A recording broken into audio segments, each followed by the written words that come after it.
সরাসরি চলে যাব অতনু হালদার আমাদের সঙ্গে রয়েছেন। অতনু, এখনো পর্যন্ত কি জানতে পারছো, গোটা হত্যাকাণ্ডটা কিভাবে সংঘটিত করা হলো? দেখো, এখনো পর্যন্ত পুলিশ সূত্রে যেটা জানা যাচ্ছে সেটা হচ্ছে ঘটনাটা ঘটেছে মধ্যমগ্রামে দোয়ারিয়ার কাছে, এবং যেখানে যশোর রোড থেকে বেশ খানিকটা ভেতরে ঢুকে গিয়ে গলির মধ্যে এই ঘটনাটা ঘটেছে। তুমি জানো যে চন্দ্রনাথ রথ বিজেপি নেতা শুভেন্দু অধিকারী আত্মসহায়ক, এবং তিনি দীর্ঘদিন ধরে বিজেপি নেতা শুভেন্দু অধিকারীর আত্মসহায়কের কাজ করছেন।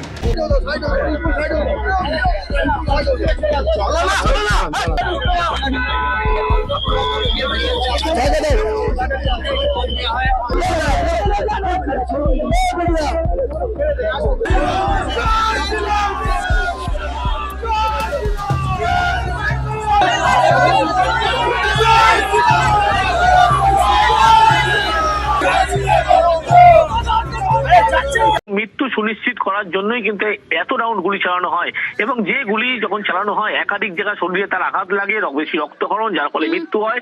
এবং গাড়ির যে চালক, সেই চালকেরও মৃত্যু হয়। সেই চালকেরও কিন্তু আশঙ্কাজনক অবস্থায় হাসপাতালে ভর্তি রয়েছে, অ্যাপোলো হাসপাতালে। তার কারণ এই যে গোটা ঘটনা ঘটেছিল সেখান থেকে মৃত্যু সুনিশ্চিত করার জন্যই পুলিশ জানতে পারছে এত রাউন্ড গুলি পরপর ছোড়া হয়েছিল।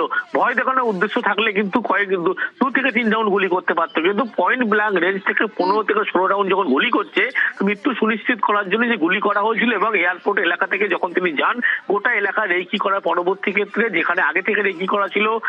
সুপ্রিয় দর্শক, আজকের নিউজটি অতি গুরুত্বপূর্ণ। দর্শক, শুভেন্দু অধিকারী পিএসকে গুলি করে হত্যা করার যে ভয়ঙ্কর পরিকল্পনা সামনে এলো এবং এই পরিকল্পনার মাস্টার মাইন্ড কে সেটি জানতে পারবেন আজকের এই ভিডিওর মাধ্যমে। তাহলে চলুন কথা না বাড়িয়ে আগে সম্পূর্ণ ভিডিওটি দেখে আসা যাক। মৃত্যু সুনিশ্চিত করার জন্যই কিন্তু এত রাউন্ড গুলি চালানো হয়, এবং যে গুলি যখন চালানো হয় একাধিক জায়গা শরীরে তার আঘাত লাগে, বেশি রক্তক্ষরণ, যার ফলে মৃত্যু হয়। এবং গাড়ির যে চালক, সেই চালকেরও মৃত্যু হয়। সেই চালকেরও কিন্তু আশঙ্কাজনক অবস্থায় হাসপাতালে ভর্তি রয়েছে, অ্যাপোলো হাসপাতালে। তার কারণ এই যে গোটা ঘটনা ঘটেছিল সেখান থেকে মৃত্যু সুনিশ্চিত করার জন্যই পুলিশ জানতে পারছে এত রাউন্ড গুলি পরপর ছোড়া হয়েছিল।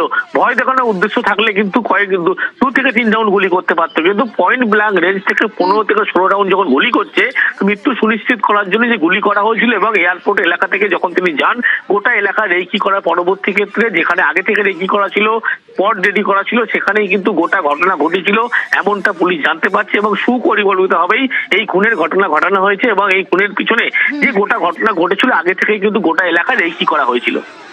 অনুপ, জানতে চাইবো, গাড়ির চালক আশঙ্কাজনক অবস্থায় হাসপাতালে ভর্তি, তার অপারেশন শুরু হয়েছে, হাসপাতাল সূত্রে কি খবর পাচ্ছ, কেমন রয়েছেন? ইতিমধ্যেই যিনি গাড়ির চালক তার কিন্তু যেমন চিকিৎসা শুরু হয়েছে বেসরকারি একটি হাসপাতাল, সেখানে তাকে নিয়ে আসা হয়েছে, এবং এখানে তার যেমন চিকিৎসা চলছে। এবং গোটা যে ঘটনা, মূলত যিনি গাড়ির চালক ছিলেন তার শরীরে একাধিক জায়গায় যেমন গুলি লেগেছে বলা হচ্ছে, এবং অ্যাপোলো হাসপাতালে এই মুহূর্তে গোটা হাসপাতাল কিন্তু পুলিশের পক্ষ থেকে নিরাপত্তা সুনিশ্চিত ব্যবস্থা করা হয়েছে। এবং আহত যিনি গাড়ির চালক বুদ্ধদেব বেড়া, তাকে কিন্তু রাত 11:40 নাগাদ হাসপাতালে মূলত নিয়ে আসা হয়। ঘটনাস্থল থেকে হাসপাতালে যখন নিয়ে আসা হয়, এবং সেখানে কিন্তু নিজস্ব নিরাপত্তা রক্ষী থেকে শুরু করে পুলিশের আধিকারিক, কেন্দ্রীয় বাহিনীর জওয়ান এই মুহূর্তে মোতায়েন করা হলো। এবং ইতিমধ্যেই হাসপাতালের ভিতরে লক্ষ্য করা যাচ্ছে যে ঘটনা যখন ঘটনার পরবর্তী ক্ষেত্রে তাকে নিয়ে আসা হয়, এবং শরীরের একাধিক জায়গা বলা হচ্ছে গুলি লেগেছিল বলে বলা হচ্ছিল। এবং চন্দ্রনাথের যে ড্রাইভার, বাইপাসের ধারে বেশ হাসপাতালে যখন নিয়ে আসা হয়, এবং বলা হচ্ছে ড্রাইভারের 3টি গুলি 3টে শরীরের 3টে জায়গায় লেগেছে, এবং একটি তার ফুসফুসে, একটি লিভারে, আর একটি কাঁধে লেগেছে। ইতিমধ্যেই তার অপারেশন যেমন চলছে, এবং ঘটনাস্থল যেখানে ঘটেছিল সেখান থেকে 11:40 নাগাদ এই বাইপাসে ধরে হাসপাতালে তাকে নিয়ে আসা হচ্ছে, এবং সেখানে চিকিৎসা চলছে। এবং শরীরে যেহেতু একাধিক জায়গায় গুলি লেগেছিল, এবং তার বয়ান পুলিশের কাছে অত্যন্ত গুরুত্বপূর্ণ এমনটাও মনে করছে। সেই কারণে আগে থেকেই পুলিশের পক্ষ থেকে নিশ্চিত যে নিরাপত্তার ব্যবস্থা, বাড়তি কেন্দ্রীয় বাহিনী মোতায়েন করা হয়েছে, এবং ইতিমধ্যেই যে গাড়ির চালক তার কিন্তু চিকিৎসাও শুরু হয়েছে। বেশ অনুপ, নজর রাখো, আরো আপডেট নেব। যে ছবি দেখাচ্ছি আপনাদের, মধ্যমগ্রামের ছবি, মধ্যমগ্রাম বেসরকারি হাসপাতাল। সেখানে যেমন বিজেপি কর্মী সমর্থকরা তারা বিক্ষোভ দেখাচ্ছেন, জমায়েত করেছেন, এবং এই মুহূর্তে মধ্যমগ্রাম বেসরকারি হাসপাতাল যেখানে নিয়ে যাওয়া হয়েছিল শুভেন্দু অধিকারীর আত্মসহায়ক চন্দ্রনাথ রথকে, হাসপাতালের চিকিৎসক মৃত বলে ঘোষণা করেন তাকে। তার মাথায়, বুকে, পেটে গুলি লাগে। তাকে লক্ষ্য করে, অর্থাৎ শুভেন্দু অধিকারীর পিএকে লক্ষ্য করে পরপর গুলি চালায় দুষ্কৃতীরা। হাসপাতালে নিয়ে গেলে চিকিৎসক মৃত ঘোষণা করেন। আশঙ্কাজনক অবস্থায় তার গাড়ির চালক বাইপাসের ধারে একটি বেসরকারি হাসপাতালে চিকিৎসাধীন। তার অপারেশন শুরু হয়েছে ইতিমধ্যে। তার ডান হাতে ডান দিকের বুকে, ডান দিকের পেটে গুলি লাগে। সেই গুলি বার করার অপারেশন শুরু হয়েছে ইতিমধ্যে। এই মুহূর্তে গাড়ির ছবি দেখাচ্ছি, যে গাড়িতে করে গাড়ির একেবারে চালকের আসনের পাশের সিটেই বসেছিলেন চন্দ্রনাথ রথ এবং দুষ্কৃতীরা তাকে লক্ষ্য করে পর পর গুলি চালায়।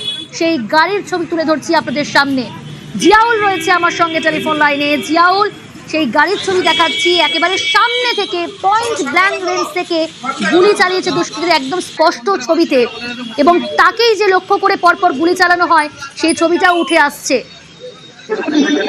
একদম দেখো, খুব কাছ থেকে কিন্তু পরপর গুলি চালানো হয় এবং আগে থেকে কিন্তু দুষ্কৃতীরা ওত পেতে ছিলেন।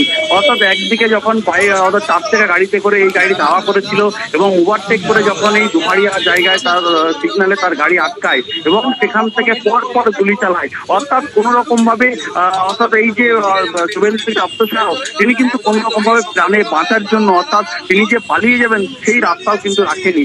অর্থাৎ তাকে খুব কাছ থেকে এবং সামনে থেকে গাড়ি আটকে রেখেই পরপর গুলি চালায়। অর্থাৎ দুষ্কৃতীরা পুরোপুরি তাকে ঘিরে ফেলে এবং ঘিরে ফেলার পরেই তাকে খুব কাছ থেকে পরপর গুলি চালায় এবং এই মৃত্যু নিশ্চিত করার পরেই তারা কিন্তু বাইকে করে সেখান থেকে কিন্তু পালিয়ে যায়। ফলে যেভাবে অর্থাৎ এই দুষ্কৃতীরা আগে থেকেই ওত পেতে ছিল এবং তারা রেকি করে গেছিল, তার কারণ এইভাবে জনবহুল এলাকায় একাধিক সিসিটিভি দিয়ে এলাকা ঘেরা, সেখানে এই ধরনের অর্থাৎ এই যে খুন, অর্থাৎ এই একজন অর্থাৎ শুভেন্দু অধিকারী অত্যাচারকে খুন করা হলো, তারা আগে থেকেই জানতেন এই এলাকায় তিনি আসবেন। অর্থাৎ তিনি বাড়ি ফিরছিলেন, সেই বাড়ি ফেরার আগেই কিন্তু তাকে খুব কাছ থেকে পরপর গুলি চালায় এবং গুলি চালিয়ে তার মৃত্যু নিশ্চিত করার পরই বাইকে করে চম্পট দেয়। ফলে এই সিসিটিভি ফুটেজ, একাধিক সিসিটিভি ফুটেজ কিন্তু ইতিমধ্যে প্রশাসনের কাছে রয়েছে। ফলে সেই সিসিটিভি ফুটেজ সংগ্রহ করেছে। কিন্তু পুলিশের প্রাথমিক অনুমান যে পরিকল্পনা করেই খুন করা হয়েছে। পুলিশের তরফ থেকে জানানো হয়েছে ইতিমধ্যে তদন্ত শুরু হয়েছে, কিন্তু কি কারণে খুন? ব্যক্তিগত আক্রোশ নাকি রাজনৈতিক কোনো আক্রোশ? কি কারণে, এই বিষয়ে কোনো তথ্য পুলিশ সূত্রে? দেখো, এখনো পর্যন্ত তেমন কোনো পুলিশ তেমন কিছু বা স্পষ্টভাবে জানাচ্ছে না, শুধুমাত্র তদন্ত শুরু হচ্ছে এমনটাই কিন্তু জানাচ্ছেন। তার কারণ দুষ্কৃতীরা যে সিসিটিভি ফুটেজ, সেই সিসিটিভি ফুটেজ কিন্তু ইতিমধ্যে পুলিশের হাতে। ফলে যে সমস্ত দুষ্কৃতীরা এসেছিলেন এবং যে গাড়িতে করে এসেছিলেন সেই জানা যাচ্ছে সেই গাড়িটি কিন্তু শিলিগুড়ির অর্থাৎ শিলিগুড়ির নাম্বার, সেই 4 চাকা গাড়িটি শিলিগুড়ির নাম্বার এবং সেই শিলিগুড়ির নাম্বারে সেই গাড়িতে করে তিনি যাচ্ছিলেন এবং আসার পরে দুষ্কৃতীরা সেখান থেকে নেমে পরপর গুলি চালায় এবং একটা সিনেমার কায়দায় অর্থাৎ সেখান থেকে গুলি চালানোর পরে মৃত্যু নিশ্চিতের পরে তারা কিন্তু